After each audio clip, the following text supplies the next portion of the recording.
Hello, my dear friends. I am Shubham from Learnohub, the free learning platform where you can study physics, chemistry, maths, biology absolutely for free at learnohub.com. So then, let's start.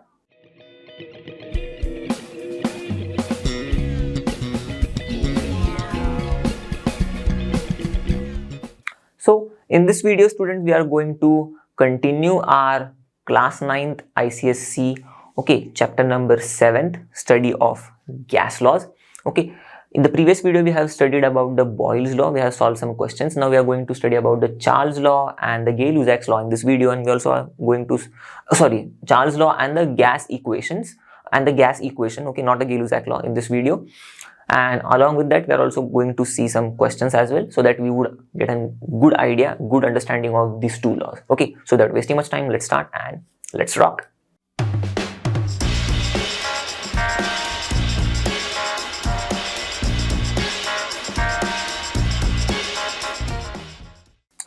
Now let's start with the next law, the Charles law. Fine. So we have studied about the Boyle's law, right? Now, what Charles law tells us is the another interesting thing in case of gases. So initially, we will start with the story of the Charles and the Gay-Lussac, who performed several experiments on the gases independently. But now, what they figured out from these experiments was the quite a shocking thing, that whenever we are keeping whenever we are keeping the pressure of the gas constant, not the temperature. So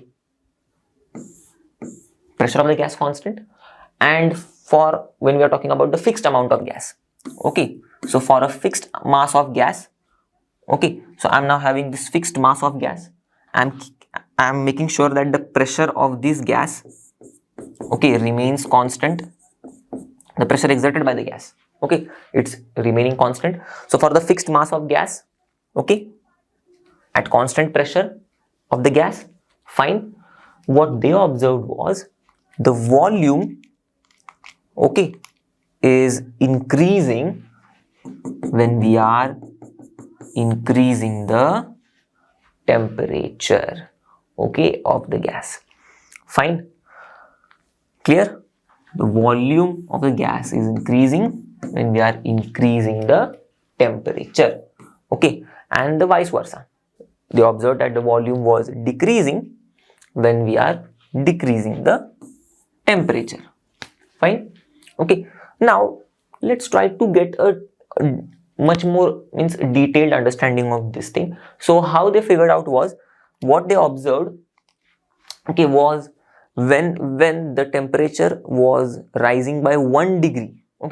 So they found that for each degree rise in the temperature, when the temperature was rising for 1 degree, means suppose now the temperature is 25 degrees Celsius, but now the temperature of the gas rises to 26 degrees Celsius. Fine. So they found that for each degree rise in the temperature, from 25 to 26 suppose, or from 26 to 27, or like 30 to 32, so 30 to 31, or 31 from 32, for each degree rise in the temperature, we are talking about the degree Celsius temperature.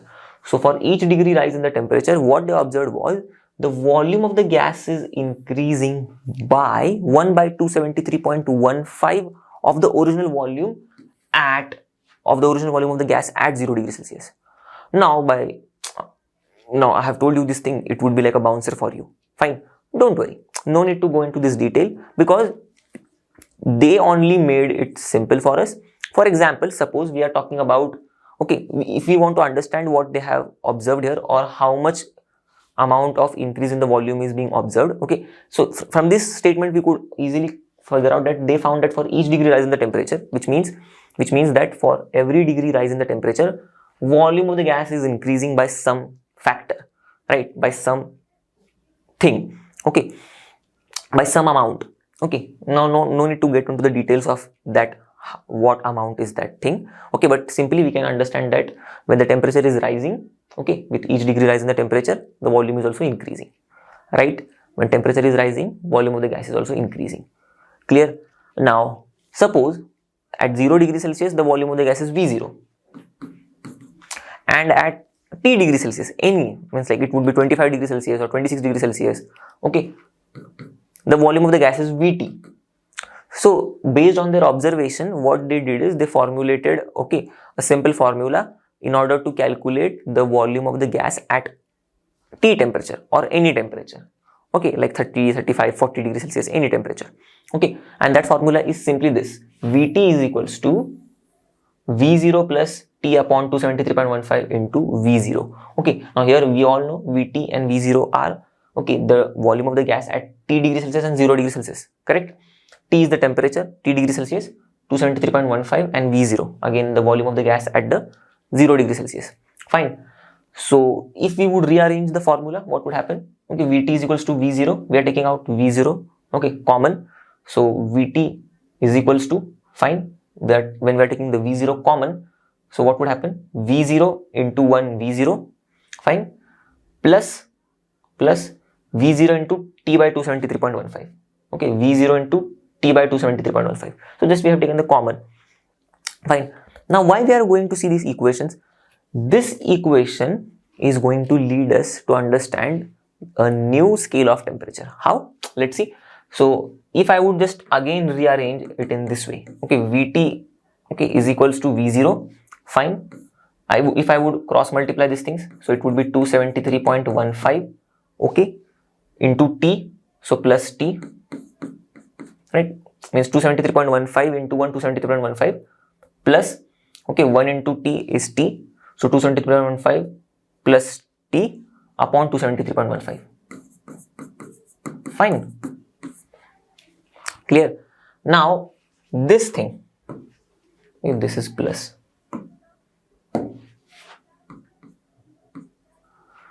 now if I would take up this value, that is 273.15 plus T degree Celsius, okay, this T is actually the temperature in degree Celsius, and if I would say that I would means express it in some another form, that is capital T, okay, fine, and since it is T degree Celsius, so capital T small t, okay, so then I am giving rise to a new scale of temperature here, okay, and in this way new scale of temperature was developed, okay, in which the temperature, okay, the temperature in degree Celsius, okay, if it is 0, okay, so if I am taking T degree Celsius as 0 degree Celsius, suppose 0 degree Celsius, okay, then the new scale of temperature, okay, on that new scale of temperature, what would be the temperature then? Okay, temperature would be is equals to, okay, 0 degree Celsius, fine, plus 273.15, clear. So 0 degree Celsius plus means it's like 0, fine. So 273.15 plus 0 is 0, 273.15, correct, is equals to this T small t. So on the new scale of that temperature, on new scale of temperature, 0 degree Celsius is equals to 273.15, fine, because we have solved it here, okay. If I am taking T degree Celsius as 0, the entire value becomes 0, fine. So 273.15 is simply 273.15, and so on this new temperature scale, T degree Celsius, if I am taking it as 0 degree Celsius, okay, and see simply if I am just erasing this, okay, fine, now I hope you would get it, okay, 273.15 plus T is equals to capital T small t, okay. So if I am taking T degree Celsius as 0 degree Celsius, so value of T is 0, fine, 0, correct. So this is 0 plus 273.15, which is 273.15 plus 0 is 273.15, is equals to Tt, fine. So on this new temperature scale, the value is 273.15. This means that if I would plot, okay, our Celsius scale, so this Celsius scale 0 degree Celsius is equal to 273.15, okay, of the new scale, and that new scale is called as the absolute scale of temperature or Kelvin scale of temperature, okay. So this 273.15 has the unit Kelvin. Since this is Celsius scale, So this 0 has degree Celsius unit. So since this is Kelvin scale, so this 273.15 has Kelvin as its unit. So 0 degree Celsius is equals to 273.15 Kelvin. Understood? So in this way, a new scale of temperature was developed with the help of this equations. Fine. But now let's come back to this equation again. So we are here right now. We have just now seen what is Kelvin scale now. Okay. And on Kelvin scale, 273.15 Kelvin temperature is equals to, in Celsius scale, it is equals to 0 degree Celsius. Okay. Fine. Now moving ahead, if I am taking this as TT, means this value as TT, T capital T. So what would happen? See, oh yes, here it won't be capital T small t, here it would be capital T 0. I am taking it as, because this is the temperature, okay, on the new scale when the small t degree Celsius is 0 degree Celsius, okay, or this is the temperature on the new scale when 0 degree Celsius is the temperature, correct? So I'm just writing here it as T0. So what is T0? 273.15, correct? Okay, because this is the temperature in the new scale when the temperature in the Celsius scale is 0, correct? We have just now solved it. So that's why this value is T0. So 273.15 is T0, 273.15 is T0. So I'm just replacing it by T0. Okay, this 273.15 plus small t is capital TT. Okay, fine. This is V0. Okay, now this I have replaced by this notations into V0 is equals to VT. Now try to understand. See, this is the volume of the gas at 0 degree Celsius. 273.15 Kelvin, okay, is also 0 degree Celsius. Fine. So this temperature T0, okay, so I can say that this is the volume of the gas at this temperature, that is 0 degree Celsius.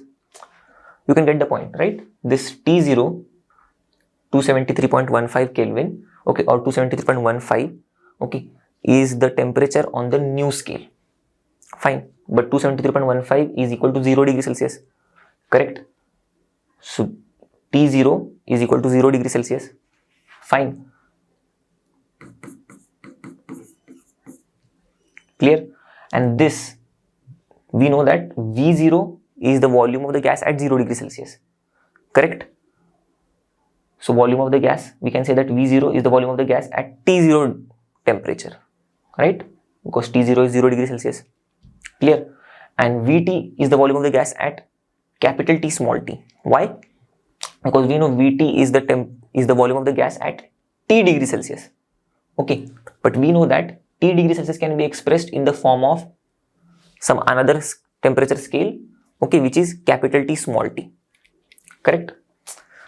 This is slightly confusing, but you need to pay attention to this thing. See, Vt is the volume of the gas at T degree Celsius, okay.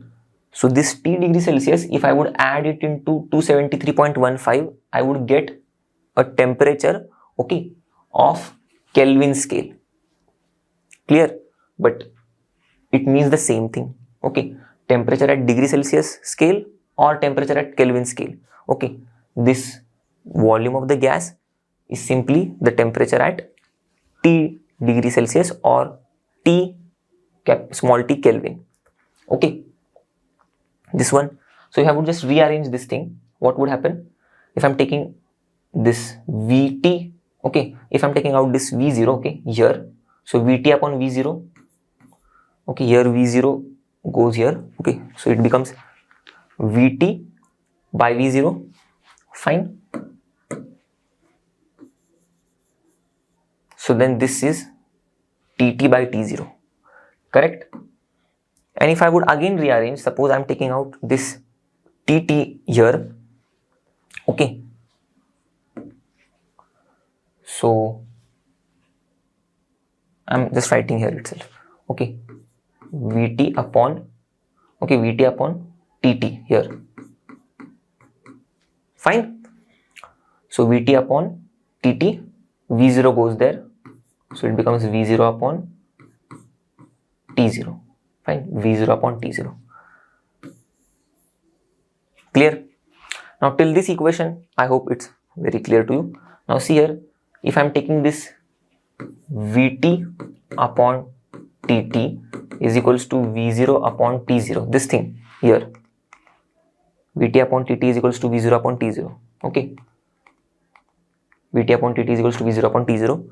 Now if I'm giving it simple general notations, like for Vt I'm taking as V2 upon T2 because it is the higher temperature, right? Okay, and this is the volume of the gas at 0 degrees Celsius, this is the volume of the gas at T degrees Celsius, right? So I'm taking, or higher, leave it about higher, this is volume of the gas at T degrees Celsius, I'm just giving it as 2, okay, V2, this is T2, okay, then V1, T1, okay. For simplicity, I'm just giving numbers to it, okay. For T, I'm giving it as 2, for 0, I'm giving it as 1. Now you can observe, we are actually reaching, we have actually reached, okay, the mathematical form of the Charles law. Okay, before understanding the statement itself, we have reached the mathematical form. Now let's try to make the mathematical form or convert the mathematical form into statement. How? We all know, see, this P1 V1 is equals to P2 V2. Why it is?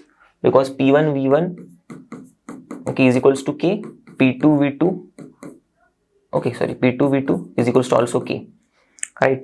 So that's the reason they both are, since they are both equal to K, so both of them are equal to each other. In the same way, see, these both are also equal to each other. So I can say that these both are also equal to K. So V2 by T2 is equals to K. V1 by T1 is equals to K.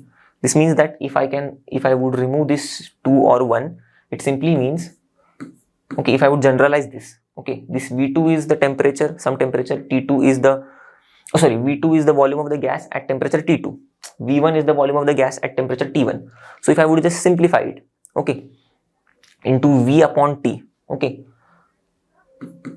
fine, volume of the gas at some temperature T, okay, is equals to K. Now if I would just put T here, so V is equals to KT, correct? V is equals to KT, fine, this T would go here, right? So V is equals to KT. Now if I would remove this is equals to an K sign, K term, what would happen? V directly proportional to T. And this is how Charles, means this is how from this all observations we reach to the Charles law. Okay, that is simply, we have seen that when the temperature is increased, the volume of the gas increases provided the pressure of the gas and the amount of the gas is constant. Clear? So this is all about the Charles law. Simply pressure remaining constant, fine, okay, the volume of the fixed mass of gas, amount also constant, and they're talking about the volume of the gas. So volume of the gas is directly proportional to its absolute temperature. Now this capital T, okay, this capital T, fine, it has come from this T2, T1 and all those things, and this T2, T1 are actually from capital T small t, capital T0, and this capital T small t is actually what? Capital T small t, okay, is actually the temperature in Kelvin. Okay, see here, this T0 is also the temperature in Kelvin. Okay, because see, T0 is 273.15 Kelvin. Fine. So TT, T0 are the temperature in Kelvin. Clear? And we call the temperature in Kelvin as absolute temperature. Understood? Clear? Now let's understand the Charles law, okay, in terms of the molecular motion of the particles. Now it's very easy, okay. Now, when I'm taking a gas, okay, fixed amount of gas, see, amount is, oh, sorry, here the amount is fixed, okay, constant, fine, and the pressure, okay, which is exerted by the gas is also kept constant. Pressure constant, fine. Now I'm heating this gas now. So what would happen is, when I would heat by keeping these two things constant, okay, amount of the gas and the pressure of the gas, okay, constant, fine. When I would heat, what would happen? The volume of the gas would increase, seen this way. Clear? Now, why is this happening? See, simply amount of gas is constant. This means the number of particles of the gas is same. Okay, here when before heating, okay, or before increasing the temperature and after increasing the temperature, the number of particles are same. Okay, since the pressure is constant, so this means that here the gas is exerting the pressure, okay, on the walls of the container, which is fixed. Okay, but here we are increasing the temperature, and whenever we increase the temperature, what happens is the average kinetic energy of the particles also increases. Now see, number of particles though they are same, but since we are increasing the temperature, the average kinetic energy is increasing. So if the kinetic energy is increasing, their motion will also be increased. Okay, they would move with more speed. Okay, so this would result in increased speed, increased motion, more motion, fine. And since this would increase their motion, so what would happen? Okay, they would move faster and faster and faster and faster, correct? In the same manner, you can observe here. Okay, when I'm heating, see, they're moving faster and faster and faster and faster, fine. So what they would do is, okay, they would require more and more and more and more space, fine. How? Because the pressure is the same, right? So since now the kinetic energy is more, okay, or since it is increasing, okay, they would move, their movement would increase, their motion would increase. Okay, so they would move faster and faster and faster, fine. So they would require now the same amount of gas. Since it is moving faster, it would require more space now. Clear? So that's the reason it would expand. In short, we can say that simply the gas is expanding. Okay, when we are heating the gas, okay, the gas is expanding since the kinetic energy of the gas is also increasing, which means that the motion of the gas is increasing. Okay, so when we are keeping these two things constant, whenever we are heating the gas, okay, this is resulting into increase in the resultant motion of the gas particles, and since the motion of the gas particles is increasing, they are moving more and with more and more and more and more speed. Okay, so since they are moving with more and more and more speed, okay, the space which they would require would increase. Okay, clear? Now let's see what is this absolute zero. Okay, in regards to the Charles law, so when Charles was experimenting on the gases, so when he experimented on lots of gases, what he found that for all the gases, okay, at a given pressure, okay, at a particular, at that pressure, okay, at that specific pressure, okay, for all the gases at any given pressure, fine, 1 atmosphere, 2 atmosphere, 3 atmosphere, okay, what he observed was the graph of volume versus temperature. Okay, now the temperature is in Celsius, fine. So this graph was a straight line, okay, like this. It was a straight line for all the gases. See, it was a great thing. So Charles, he found that for all the gases at any given pressure, for like 1 atmosphere or 2 atmosphere or 3 atmosphere, the graph of volume versus temperature, clear? Okay, now temperature is in degrees Celsius, is a straight line. Now the interesting thing was when he extended that straight line, okay, such that he want to reach the zero volume, okay, that straight line intercepted the temperature axis or this x-axis at which degree Celsius?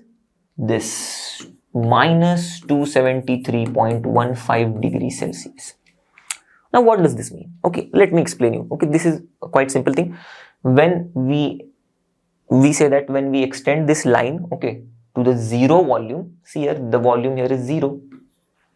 Okay, volume here is zero. So it is reaching the temperature axis or the x-axis where we have plotted the temperature to this temperature, minus 273.15. This means that this tells us that at this temperature, the volume of the gas would be 0. Oh, understood? Understood the thing? But see, volume of the gas being 0, which means that the gas is not existing at all. Fine. How the volume would become 0? Gas is a matter. Fine.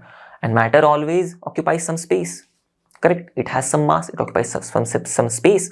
So if at minus 273.15 degrees Celsius, gases will occupy 0 volume, which means gas will not exist. Fine.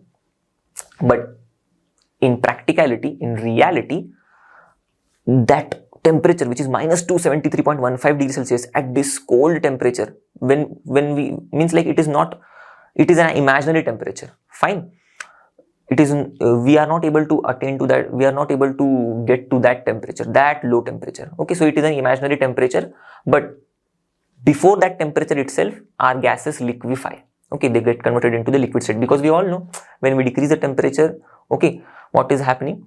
The gas would get converted into the liquid state. Fine, and then the liquid would get converted into the solid state. So all the gases, they get liquefied before reaching this minus 273.15 degrees Celsius. So in reality, okay, the temperature is not attainable, but still before that temperature itself, gases will liquefy and they would get converted into a liquid, okay, liquid state of that particular substance.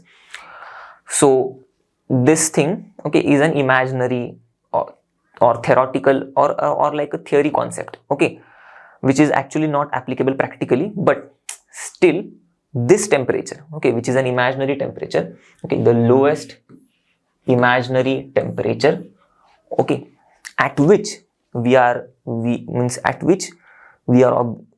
getting that the volume of the gas turns to be 0, okay, at which gases are supposed to occupy 0 volume. Now, this lowest imaginary temperature is called as absolute 0. Okay, now what is this absolute 0 is equals to? Absolute 0 is equals to minus 273.15 degrees Celsius. Clear?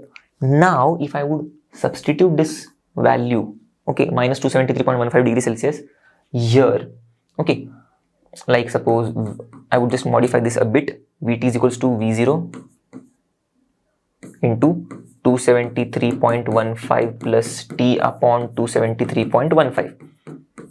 Now if I would, this is T degrees Celsius, so if I would put minus 273.15 degrees Celsius here, okay, so I won't put this degrees Celsius, right?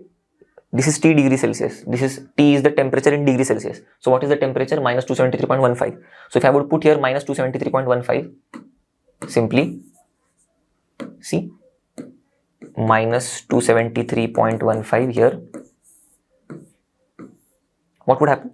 273.15 minus 273.15 is 0. So this would turn into a big 0. Correct? And 0 upon anything is 0, right? So 0 upon this 273.15 is simply, okay, I mean that 0 upon this 273.15 is 0. So this is also a big 0. And 0 into V0 is 0. So simply Vt is equals to 0. So the volume, okay, would turn to be 0. Okay, so our equation is also following this thing. Volume will turn to 0. Volume of the gas would turn to 0. This means that gas won't exist and all those things. Okay, but we know that the gases liquefy before reaching that temperature, and this is an imaginary temperature, this minus 273.15, and this imaginary temperature at which gases are supposed to occupy 0 volume is absolute temperature. Sorry, absolute 0. Okay, which is equals to this temperature. Okay, because at this temperature only gases are supposed to occupy 0 volume. Clear? Clear to this point? So if I would tell you that this absolute 0 in degrees Celsius it's minus 273.15, but in Kelvin it's 0 Kelvin. Okay, so absolute 0 is simply is equals to 0 Kelvin or minus 273.15 degrees Celsius. So if we would summarize the things, okay, about the temperature which we have learned so far, it is simply Celsius scale. We know the temperature, okay, it can be 0, it can be the positive number, it can be a negative number as well, right? It can be plus 3 degrees Celsius, it can be minus 10 degrees Celsius as well. Okay, so negative, positive, 0, negative, positive, 0. But Kelvin, okay, the temperature starts from 0 Kelvin itself. Okay, no negative value. Okay, because 0 Kelvin is actually minus 273.15 degrees Celsius. Okay, and no further temperature values. We are not able to reach this temperature value itself, so no need to go beyond this, right? So 0 Kelvin and then all the positive values, 1 Kelvin, 2 Kelvin, 3 Kelvin, and this 0 degree Celsius in the Celsius scale, okay, it's 273.15 Kelvin in the Kelvin scale. Okay, now with this logic, okay, we can get a simple method to convert the temperature from Celsius scale to Kelvin scale. How? Just if you want the temperature in Kelvin scale, okay, or temperature in Kelvin, what you do is simply add, okay, 273.15 in the temperature in Celsius. Okay, so now suppose if you want the temperature in Kelvin, okay, that is which temperature? 100 degrees Celsius in Kelvin. Okay, so how much Kelvin would be 100 degrees Celsius? You want to know. Okay, you are converting the temperature from degree Celsius to Kelvin then. So what you do is 273.15 plus 100 simply. Okay, so 273.15 plus 100 is 373.15. So this would be temperature in the Kelvin. Okay, 373.15 Kelvin. Okay, which is 100 degrees Celsius. So simply the conversion formula. Kelvin is equals to 273.15 plus degree Celsius. Okay, in this way you can convert the temperature 273.15 Kelvin. Okay, 273.15 Kelvin is equal to 0 degree Celsius. I have already told you. And 0 Kelvin is absolute zero. Correct? So these all things we have learned about the temperature so far. Okay, so now friends, let's move on to the questions.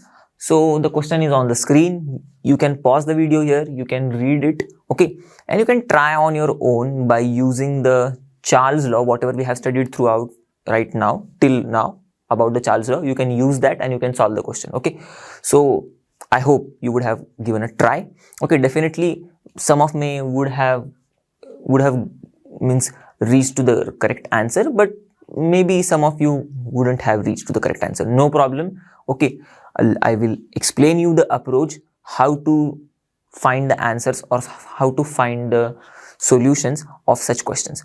Okay, how to understand such questions and how to approach these questions. Okay, so the question is on a ship sailing in Pacific Ocean where temperature is 23.4 degrees Celsius. Okay, so we have been given a temperature value. So whenever you observe the values, okay, given to you in the question, now depending upon which type of questions you are solving, okay, so here we are solving the questions related to Charle's law. So volume and temperature things should be like a high priority to us. So whenever you are seeing a temperature value, just note it down for reference, okay, because that may be used, okay, that can be used ahead.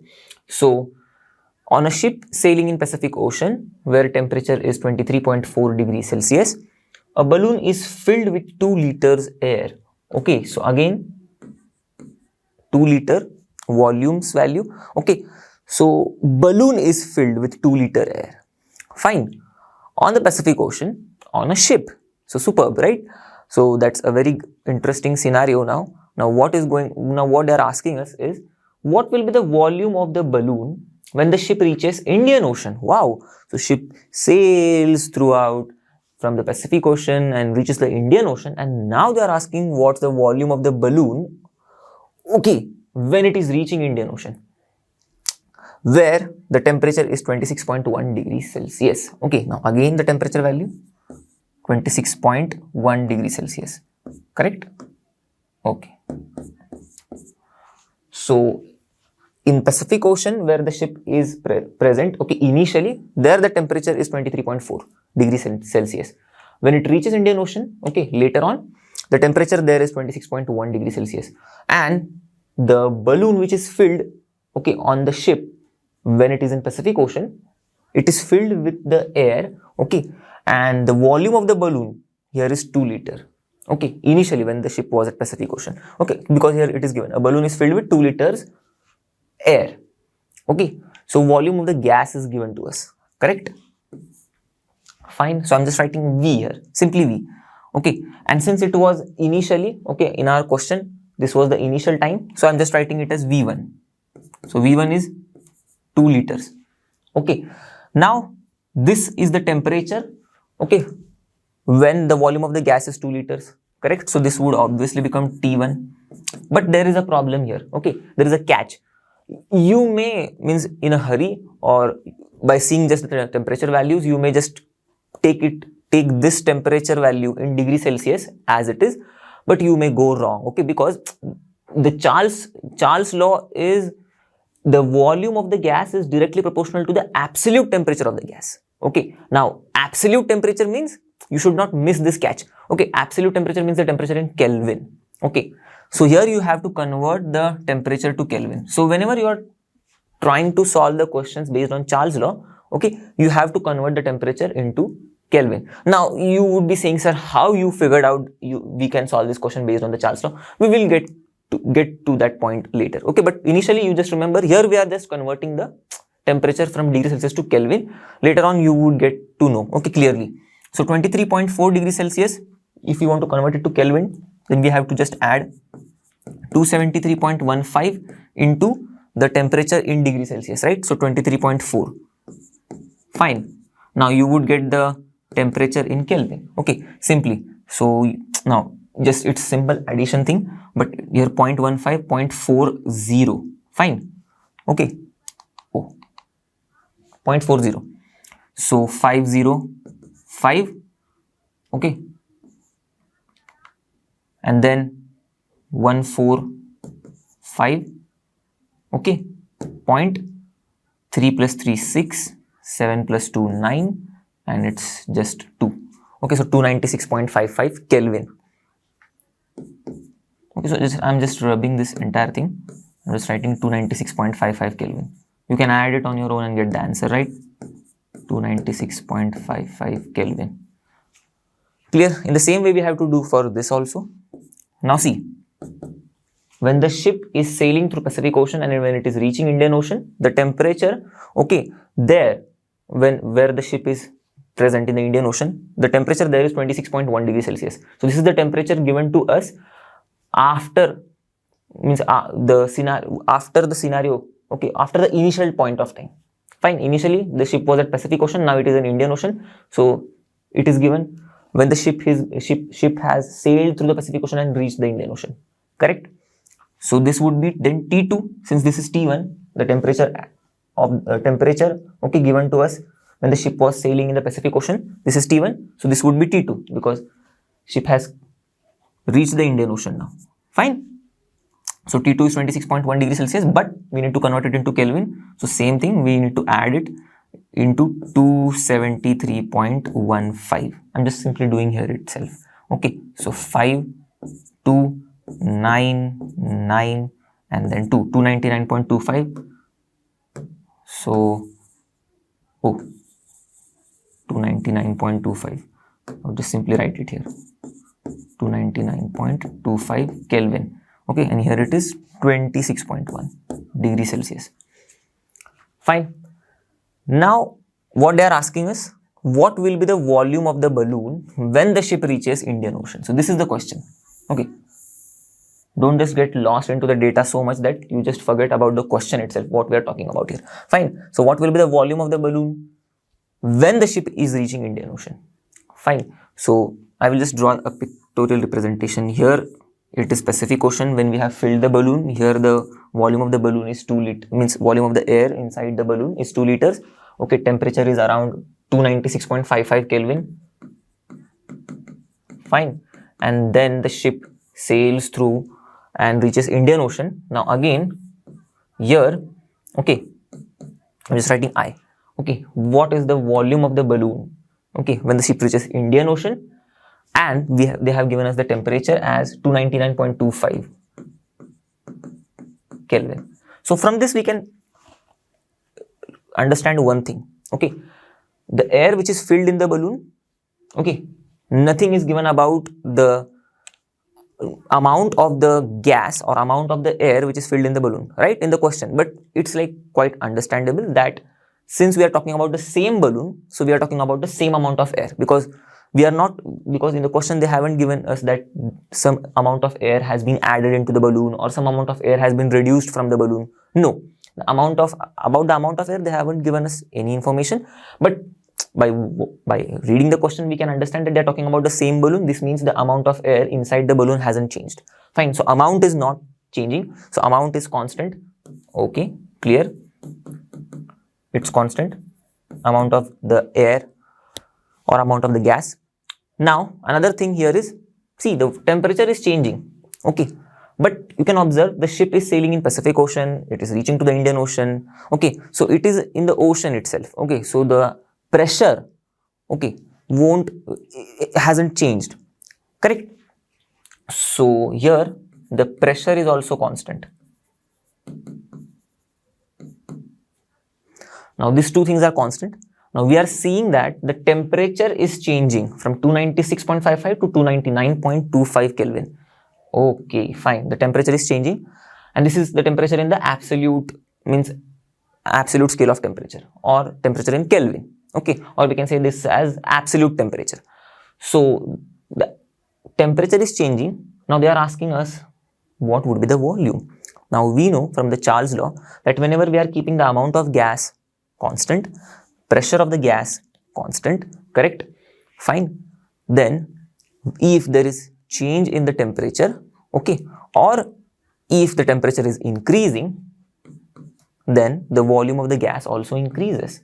Or if the temperature is decreasing, the volume of the gas also decreases. This is simply the Charles law. That's it. That means that the volume and the temperature, okay, of the gas are in direct proportion to each other, or volume is directly proportional to the temperature of the gas in Kelvin. Correct? This is the Charles law. Now we can observe here, it is absolutely following the conditions of the Charles law. Amount is constant, pressure is constant, correct? And here the temperature is rising from 296.55 to 299.25. So just by looking at this data itself, we can figure out that since the temperature is rising, the volume would also rise, right? Temperature is rising, volume would also rise, because volume of the gas and the temperature of the gas are in direct proportion to each other, okay, if the amount and the pressure of the gas is constant, correct? So these conditions are followed, therefore here the volume and the temperature would be in direct proportion. Now since temperature is rising, so volume would also rise, but we have studied a good formula, means like we have deduced the formula, okay, from this relationship, which is simply V is equals to KT, or if in terms we are talking about the different values of volumes and the temperature, okay, which are undergoing the change when the amount and the pressure of the gas is remaining constant. Fine. So for these different values of volume and temperature, we always know that V by T, okay, I can just write it here as, here V by T is equals to constant. Fine. So always the volume of the gas and the temperature of the gas, the ratio of these two terms, okay, would be constant if the amount and the pressure of the gas is kept constant. Okay. So from this thing, we have deduced this simple mathematical formula for us to solve such type of questions, which is V1 by T1, okay, is equals to V2 by T2. Fine. Clear? So since these two terms would remain constant, okay, when these conditions are kept constant, when the amount and the pressure of the gas is kept constant, so we can deduce from this, from here, this point, that V1 by T1 is equals to V2 by T2. These things we have studied, okay, earlier. Now this V1 by T1 is equals to V2 by T2 only we have to apply here. Fine. So V1 by T1 is equals to V2 by T2. You just put the values. So V1 is 2 liters. Fine. Okay. And now here, now you would understand that why we have converted the values of the temperature to Kelvin. This is because volume of the gas is directly proportional to the temperature of the gas, but which temperature? Absolute temperature, which means that the temperature in the Kelvin. Fine. So that's why we have converted the temperature to Kelvin. Okay. So now taking the temperature values in Kelvin, okay, in this formula. Fine. Okay. Here, everywhere the T is representing the temperature in Kelvin. Clear? So temperature in T1 in Kelvin is 296.55. And then V2 we have to find out, right? That's the question for us. What would be the volume of the balloon when it reaches Indian Ocean? So this is the temperature when the ship reaches to the Indian Ocean. Okay, this would be the volume. Since T2 is the temperature when the ship reaches Indian Ocean, therefore V2 would be the volume of the balloon when the ship reaches Indian Ocean. Correct? So V2 we have to find out, and then T2 is 299.25. So when you would solve this, okay, Kelvin, so Kelvin would get cancelled, and if when you would solve this, you would get the value of V2 as 2.018 liters. Okay, so it's quite easy. You just need to do the calculations and see temperature values in Kelvin are seen to be rising from 296 to 299, correct? So that means volume would also rise. So volume has also rise, means volume is also showing increase. See, from 2 liter to 2.018 liter. So there is slight increase in the volume, but yes, there is increase in the volume. Fine. So it is good, means it is following our Charle's law, correct? Okay, moving to the next question. So to what temperature must a gas at 300 Kelvin be cooled down? So here the temperature is given 300 Kelvin, okay, be cooled down in order to reduce its volume to 1/3 of its original volume. Okay, so the original volume, suppose I'm taking it as V1, okay, which is V, original volume is V, but now in order to reduce its volume to 1/3 of its original volume, so V2, okay, I have to reduce its volume to 1/3 of its original volume. Clear? So V2 would be 1/3 of its original volume. Clear? Sorry, V2 would be V minus 1/3 of its original volume, correct? So to what temperature must a gas at 300 Kelvin be cooled down? Okay, so initially the gas is at 300 Kelvin. So T1 is 300 Kelvin. Okay, now they are asking to what temperature must the gas at 300 Kelvin be cooled down. So they are asking the final temperature, T2, correct? In order to reduce its volume to 1/3 of its original volume. Okay, so suppose if the volume is 100 liters, so 1/3 of its original volume is 33, correct? Right? So yeah, no need to minus, it's simply 1/3, okay, 1/3 of its original volume. Clear? Pressure remaining constant. So here the pressure is constant. They have given us, they're talking about the same gas, right? So the amount of gas is also considered as constant. Fine. Now simply we need to calculate the temperature, okay, to which it should be cooled down, so that in order to reduce its volume to 1/3 of its original volume. Okay, that is 1/3 of V. Okay, so now simply applying V1 T1 is equals to V2 T2, the Charle's law, because we know that pressure is constant, amount of gas is constant. We are not talking about the volume and the temperature relationship. So V1 T1 is equals to V2 T2, same as this. Okay, exactly the same as this. V1 T1 is equals to V2 T2, correct? The same equation we are going to use, and then we are going to put the values. So we would get V1 is equals to V, T1 is equals to 300 Kelvin, okay, V2 is equals to 1/3 V, and T2 is equals to, we need to calculate, okay, so sorry, we need to calculate it simply. Okay, so here I can cancel V here, correct? So what would happen? T2, I would just place the T2 here. So T2 is equals to, okay, 300 Kelvin into 1/3. Clear? So T2 is equals to, okay, 300 Kelvin into 1/3, which is simply 100 Kelvin. So the temperature must be reduced to 100 Kelvin. Clear? Now coming to the last topic of this chapter, which is gas equation. So gas equation is simply the combination of Boyle's law and Charle's law. Fine. Okay, I'm not pronouncing it in the correct way. Okay, it would be Charle and all those things in the French accent, but no need to worry about those things. We need to study the concept. Okay, so Boyle's law and Charle's law. So Boyle's law is simply, we know in terms of volume we are going to write. So volume is directly proportional to 1/P. Okay, we have studied that pressure is directly proportional to 1/V, right? Correct. Pressure is directly proportional to 1/V. I'm just interchanging the places. So V So here V and here P. So V directly proportional to 1 by P. Okay, V directly proportional to 1 by P. Just interchanging the places of pressure and volume. Okay, so here it would be volume, here it would be pressure. So volume directly proportional to 1 by P. Clear? And Charles' law, we know volume is directly proportional to the temperature.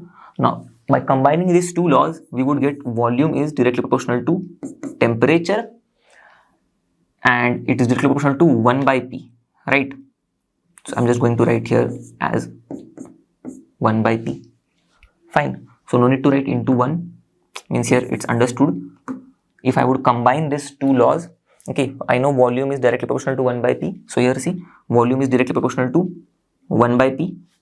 Okay, if I am not considering the temperature here, and volume is directly proportional to T. So volume is directly proportional to T, correct? So by combining this, we get this proportionality of volume with temperature and pressure. And if I would remove this proportionality term, so it would be V is equals to K T by P. So V is equals to K T by P. This is the gas equation. Okay, means this is the general form of the gas equation. Now we are considering this equation, or we are studying this equation. Why? Because suppose okay, both temperature and pressure are changing. Okay, then how to find the volume? Clear? Now here not just the temperature or pressure is changing, both temperature and pressure are changing. Suppose in case both temperature and pressure are changing, so in that scenario volume can be calculated with the help of this gas equation, which is the general form. This is the general form. Now suppose if I'm talking about the gas, okay, having volume V1 at temperature T1 and the pressure is also P1 of that gas. Now both temperature and pressure is changing of the same gas. Okay, temperature is changing to T2, pressure is changing to P2. Then now what would be the new volume? V2. Such type of questions can be solved by using this gas equation. Okay, how? Because we know when gas of fixed, now here the condition is amount of gas is constant. So if I'm talking about a fixed amount of gas, okay, whose temperature and pressure are changing, fine, okay, then see, I'm having this expression. Okay, so for a fixed amount of gas, I always know that if I would write it in another way, okay, PV, okay, PV is equals to, see, P into V, okay, I'm taking this P here, so P into V is equals to KT. Now if I'm isolating this K, so K is equals to PV by T, fine.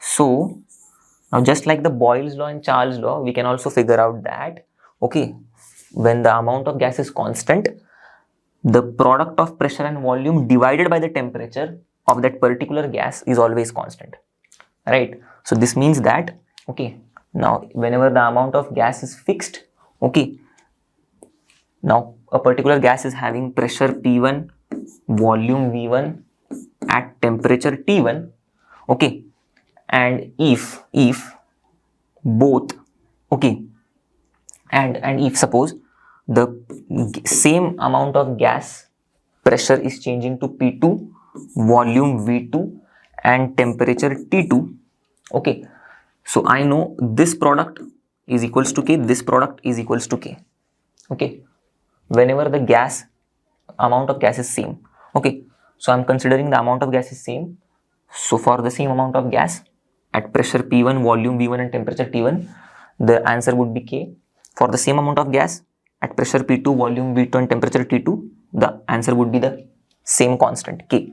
So I can write here P1 V1 by T1 is equals to P2 V2 by T2, right? Because both of them are equal to K, na? So P1 V1 by T1 is equals to P2 V2 by T2, okay? And this is the gas equation. Clear? So with the help of this gas equation, we can find out the volume of the particular gas, okay, of the fixed amount of gas, okay, if their pressure and temperature are changing. Clear? The volume of the fixed amount of gas if their pressure and temperature are changing. Okay, now in the same manner, here we are going to have a small simple thing which we need to remember is the standard temperature and pressure. Okay, now why we need to introduce these things? Okay, this is because just now we have seen volume of the gas is being affected by the temperature, since it is directly proportional to the temperature, as well as pressure, since it is since it is inversely proportional to the pressure. Correct? So if we are changing the temperature or the pressure of the gas, volume is going to affect, right, in some or the other way.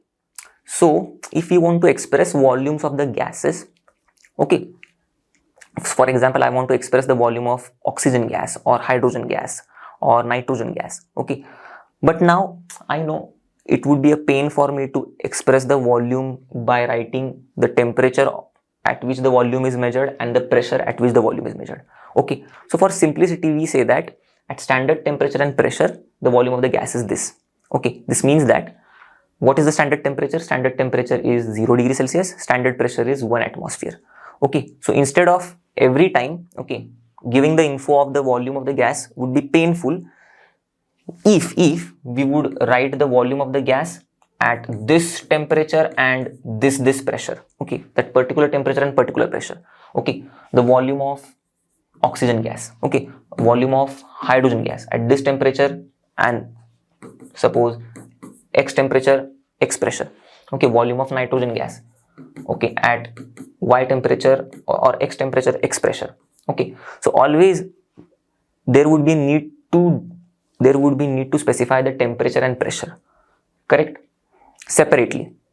So what we did, we took a standard, okay, so that we know, means there is no need to always specify the temperature and pressure. If I would say volume of oxygen gas at S.T.P or volume of hydrogen gas at S.T.P or volume of nitrogen gas at S.T.P, this means that I am talking about the volume of these gases at 0 degree centigrade and 1 atmosphere pressure, correct, because standard temperature is 0 degree centigrade, standard pressure is 1 atmosphere pressure. Okay, the final question, which is simply the pressure of a gas at S.T.P is doubled and the temperature is raised to 546 Kelvin. Now, carefully read the line, because in a single sentence they have given us so much information in order to find out the answer of this question. That is, what they are asking us is what is the final volume of the gas. Okay, now pressure of a gas at S.T.P is doubled. Okay, so initially the gas is at S.T.P and that gas pressure, okay, is doubled. Fine. So pressure of gas at S.T.P. So initially the gas is at S.T.P. Okay, so pressure of the gas at S.T.P is doubled. So here at S.T.P we know the pressure is 1 atmosphere, clear, but they are saying the pressure of the gas at S.T.P is doubled, which means the final pressure would become 2 atmosphere. Clear? Very easy. And the temperature is raised to 546 Kelvin. Now at S.T.P the temperature of the gas is 273 Kelvin, right? 0 degree Celsius. Clear? And they are saying that the temperature is raised to 546 Kelvin. So 546 Kelvin. Okay. Now we have got we are able to see the change in the pressure, the change in the temperature. Now I have emphasized when we are studying the gas equation that when we use the gas equation, when we are observing that for a particular gas, when the amount of gas is constant, okay, there is change in its pressure as well as temperature. Okay, not just the pressure but also the temperature. So here also the same gas, okay, the same amount of gas here they are talking about, their pressure is changed, its temperature is changed. Okay, now they are asking what is the final volume of the gas. Okay, so initially there would be some volume. Okay, suppose that volume is we are taking as V1 itself. Now they are asking us simply the final volume of the gas. Okay, so simply we need to use the gas equation. P1 V1 by T1 is equals to P2 V2 by T2. Putting the values, you would get P1 V1 is simply P1 and V1. So P1 is 1, V1 is V1, T1 is 273 Kelvin. Fine. P2 is 2, P2 is 2, fine, and V2 is, we need to find out, okay, and temperature is 546 Kelvin. So if I would just cancel this Kelvin. Okay, 2 1s are 2 2s are 4, 1s 4, 2 7s are 14. Okay, and then 2 3s are 6. Okay, it's 273. So entire this is cancelled. So 273 upon, okay, V2 is equals to V1, right? 1 into V1 is V1 upon 273. Correct, is equals to V1 upon 273. V1 upon 273. So here 273 cancel. So V1 is equals to V2. So the volume of the gas, the final volume of the gas is same as that of the initial volume of the gas. Okay, so such type of questions can also be asked. Little bit tricky, but yes, we need to keep our concepts clear so that we could solve the questions. So with this, we have reached the end of this video. So I hope you would have enjoyed learning with me. You would have understood the concepts. Okay, but please do let me know this thing in the comment section. And as you all know, learn no matlab free hai par best hai. So see you then. Take care. Bye bye, and have a great day.